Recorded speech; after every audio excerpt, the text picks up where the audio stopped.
A very good morning to you. Today, I want us to talk about relationship ties. What is relationship tie? How do people relate together? Now, from the genesis of creation, God has bonded us together. It doesn't matter who you are, it doesn't matter your color, it doesn't matter your race, it doesn't matter which part of the world you are from. God created all of us as social animals, all human beings, across all strata of the society. We are social animals.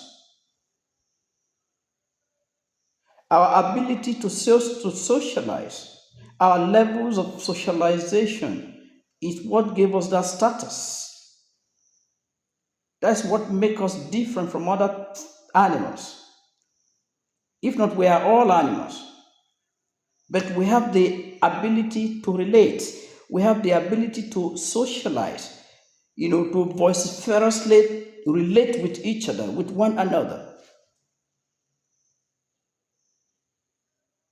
So that is what family ties is all about. And that's what I want us to talk about this morning. We have different types of family ties. We have different types or forms of relationship ties. Number one, family tie. Number two, communal tie. Number three, spousal tie. Number four, alumni tie. Number five, childhood tie. And so many other ones. But for today's class, let us talk about these five. What is family tie? Family tie is that bond, that connection between you and other members of your family. Your biological relations as your brothers and sisters, those that are from the same parents with you, your stepbrothers or stepsisters, your nieces and nephews, your cousins, the relationship between all you and all these people is called family tie.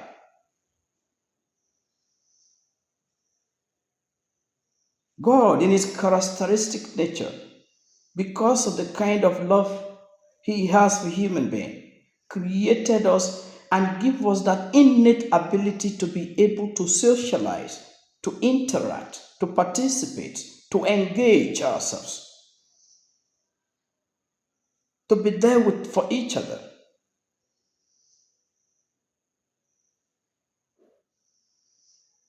And that is why when he brought us into existence, you will discover that, yes, we form ourselves into families,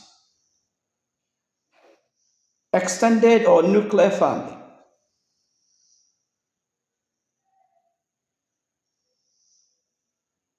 The day you are born, the moment you are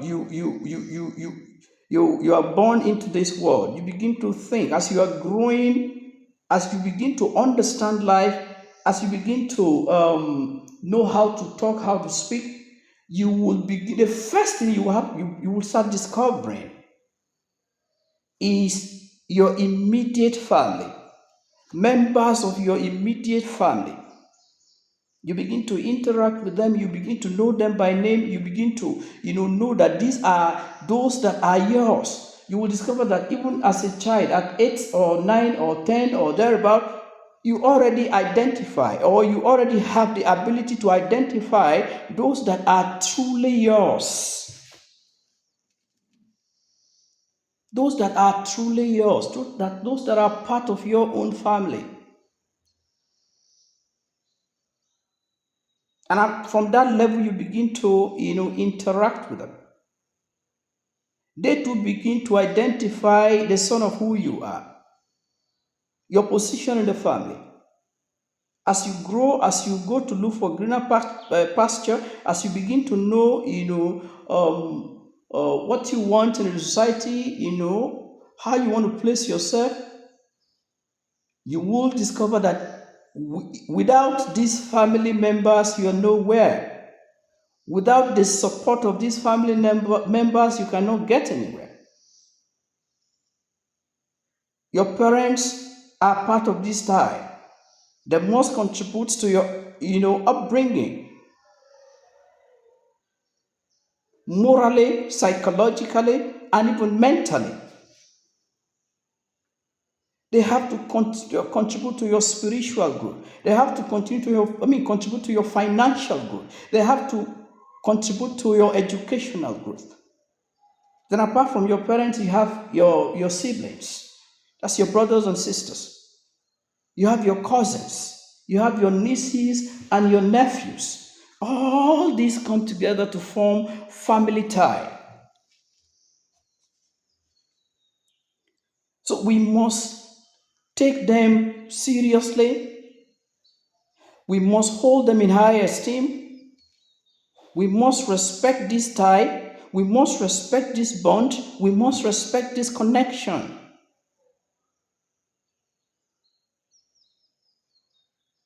It is one thing that we have to do to keep going. Without this family connection, there won't be no existence. Because you cannot be living in isolation. You cannot be living in isolation. You need them, they need you. So please, if you are that kind of person that God has blessed, you are somewhere, you are educationally, you're highly educated, you have a good job, you're out there in the city, and then you have cut off all this tie. You're no longer relating with anybody at home. You don't even go to your village, because I know there are people that, do not even know the ways to their villages anymore. They've cut off all those ties. They are not relating with anybody. It is not a good thing to do. Always remember them. Contribute to their well-being as they had contributed to your own well-being. Without them, you won't be where you are. Somebody somewhere nurtured you. You will have to nurture someone. Ask questions. What are their problems? What do they lack? Is it social amenities?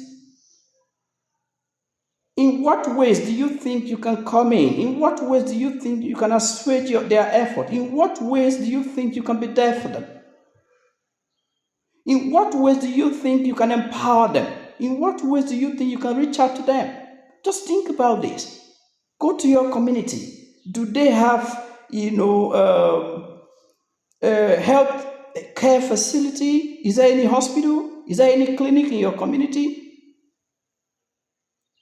If there's no one, please be that person that will provide a health facility for your people. That is the essence of your living, and that is why God has elevated you to the position you are today. Do they have electricity? Contribute your quota one way or the other. Be there for them.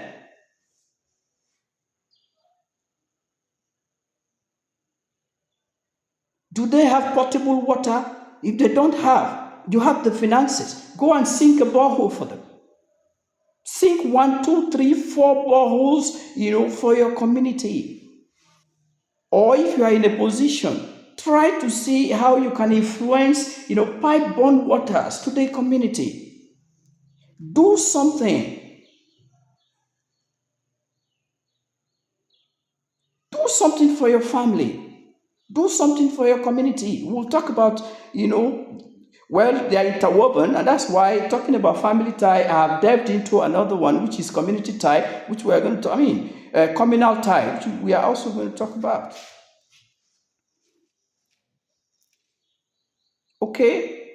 So that is about family tie. Then the second one we said is spousal tie. What is spousal tie? Spousal tie is that connection, that relationship between you and your wife or you and your husband.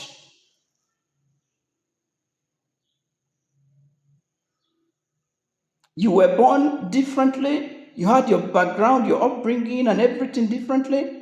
And one day you see yourself connecting to a woman, connecting to a man from another clime, from another exposure, from another, background entirely. Your genealogy does not rhyme.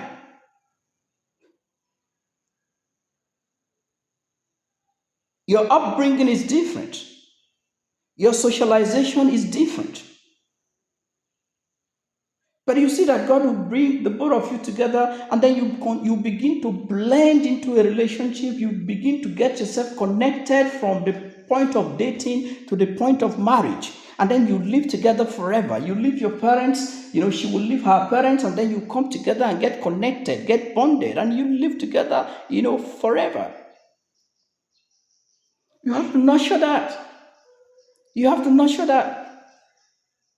Sometimes, I begin to think, how do two people from different backgrounds come together to connect?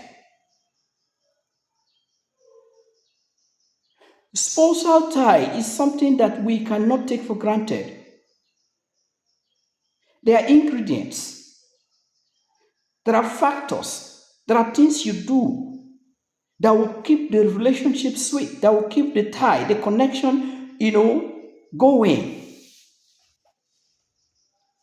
Respect is one of them. Mutual respect. What we call mutual respect is, there must be mutuality of respect, either from the wife or from the husband. You have to respect your wife as much as, she will have to respect you. Understanding too is there. Communication between you and your spouse is also another important thing. These are the things that keep spousal ties going.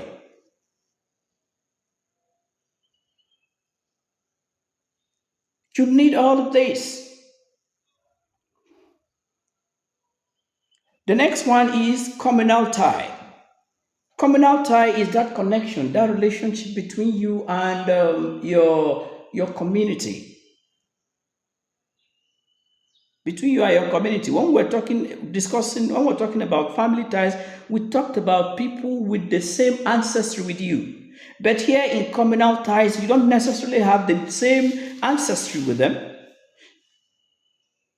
There are people from different ancestry that comes together to form a community within your neighborhood, within your community.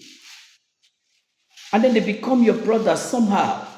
You relate, you work together, you do all communal things together, all communal efforts to uplift the community, to make the community grow. You do things in common in the interest of the community, for the betterment of the community.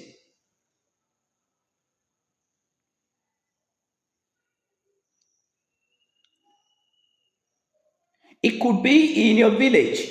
It could even be where you are now, in the city. No matter how developed the place is, you have within your neighborhood, that's your community already. You have one or two things in common with them. You must come together to relate. Security, how do you, maintain the security of your neighborhood? It could be one thing that will bring you together. How do you develop the place? How do you, protect yourself from harm? How do you protect yourself from miscreants, from hoodlums, from from criminal elements in the society, and all of that? That's community. How do you secure the place? How do you grow together? If, for instance, I'm from Kogi State and then I'm based in Lagos or Abuja, within that neighborhood there where I am living, where I have built my house, that is now my immediate environment, my immediate community. The brothers I now have there become my immediate brothers, and I have to relate well with them. I have to nurture this tie, this relationship, this bond, this connection between me and them. If you isolate yourself from these people, if anything happens to you, no one cares. So you don't have to isolate yourself from these people. You need to be there for them. You need to be there for them. The next one is childhood ties or childhood tie. You see, there's this group of children you grew up together with. You played together in the sun with. You listened to tales by moonlight together, from elders. You went about the village, terrain, playing, running, doing all sort of things together. Even at that very stage that you don't understand what you're actually doing, you don't know your level of interaction and whatever, but you were there for each other. You see yourself waking up very early in the morning as a child, and the next thing you do is, once there's every little opportunity, you will go and start looking for, that's your friend. And then, sometime or most often than not, we take this relationship to adulthood. You see that friends, childhood friends, connects even into adulthood.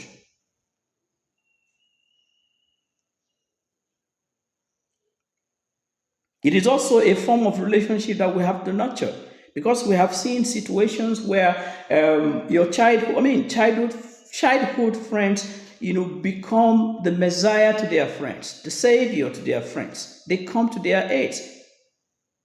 It is very possible that maybe one of you will be more blessed than the other. And because of that bond, because of that connection that has registered in your subconscious, that you already know that there's something between you. Even if you are no longer together, even if you are far away in different cities, you always think about that. See yourself connecting, you see yourself relating with each other, doing all sorts of things, and carrying on with the relationship into adulthood. And the last one we need to talk about is alumni relationship or alumni relationship. Alumni tie. That's the kind of bond, the kind of relationship between you and your classmates, between you and your classmates, between you and your primary school mate, your secondary school mate, those you met while trying to acquire formal education, okay, from foundational education down to tertiary, education. Those classmates of yours, those that you have, done what we call brain drill together with, those you have studied with, those you have suffered with, those that you have interacted and participated in so many things during your teenage age. Yes, they fall into this block. They fall into this form of tie. And we need to appreciate them. We need to keep the relationship going. We need to nurture that kind of relationship. Unfortunately, the problem we have today is many of our alumni tie, or members try to disconnect because they feel that they are more blessed than the others. And that is the mistake they are doing. It is now that you are more blessed than the other people that they need you mostly. Look at them, connect with them, talk to them, belong to that WhatsApp WhatsApp platform, that WhatsApp group. Belong to that Facebook group where you and your schoolmate, your old schoolmate connect, where you talk, and then be part of their development. Be a problem solver to them. Listen to their plight, listen to their needs, listen to their stories.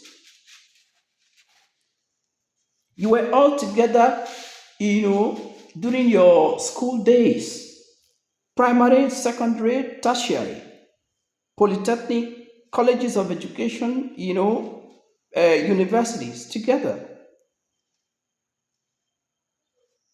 But that does not mean that God will make you equal. In his characteristic nature, he elevates who he wants. And that is the privilege you are enjoying. It is not your right that you are better off than him, that you have a good job and your classmate or your coursemate doesn't make you better than him. It only tells that God is a loving God, and He has done that for you to reach out to Him. If God wanted to bless virtually everyone, He will do it.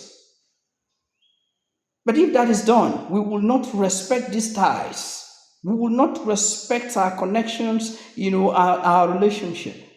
And that's why He will look at one particular person from among a group and then elevate that person and enrich that person, empower that person. So that which God has given you is not for you alone. It's not for you alone. It's for you and the members of your family. It's for you and the members of your community. It's for you and your spouse. It's for you and your community. It's for you and your classmates.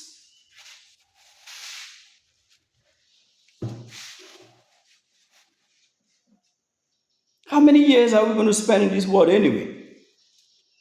Why do you want to build a castle around yourself because God has blessed you with something? Most of us will trample on this earth as if God has given us a part of it thereof. We don't care to remember where we come from. We don't care to remember those that have suffered with us. We don't even care to think, to reason, to connect with our people. So many of us have run away from our communities, our villages, and all of that. We don't even go there. Let me ask you a question. When last did you visit your community? And what did you do to better their lots? How have you contributed to the development of that community? How have you contributed to the development of your family? What have you done to assuage the efforts of your classmates? Ask yourself this question. They are important.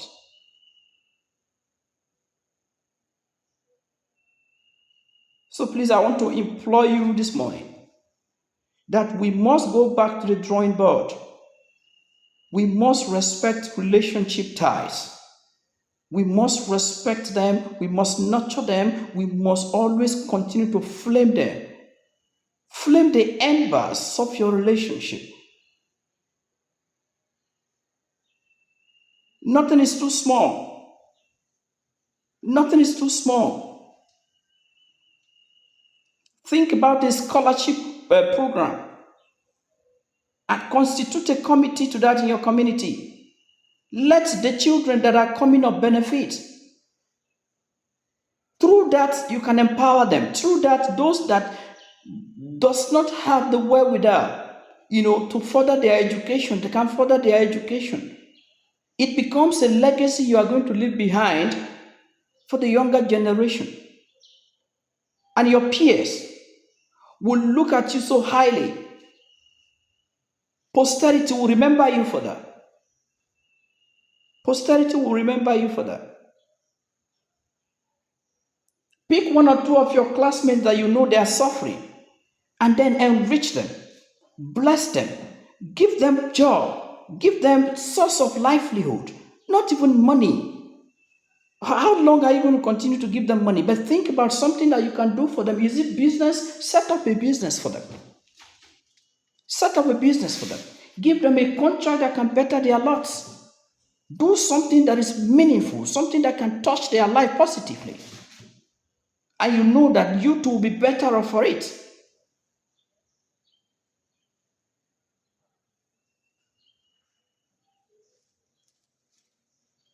Don't allow that your wife, that your spouse to suffer, that your husband to suffer. If you are a woman, God created you for Him. You are His missing rib, and that's why He found you. So if you have every opportunity to be of help to Him, please do. This mentality that yes, it must be, men must be the one providing everything, or a man must be the one to provide everything. What if he doesn't have the hand to do it? And what if God has blessed you with the wherewithal to do that? Won't you help him? Won't you help him? Connect. It's part of connection. It's part of your socialization.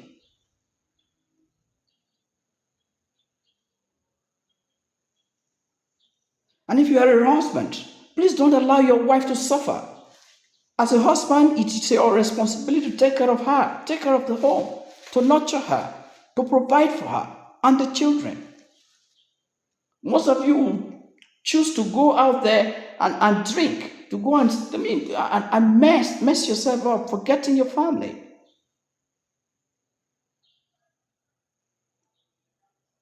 It is not the ideal thing to do. We will stop here for today. Before we go, I need to remind you that all you need to do is like us, subscribe and follow us, and comment us. This is almamedia.com, making real sense. For now, bye-bye.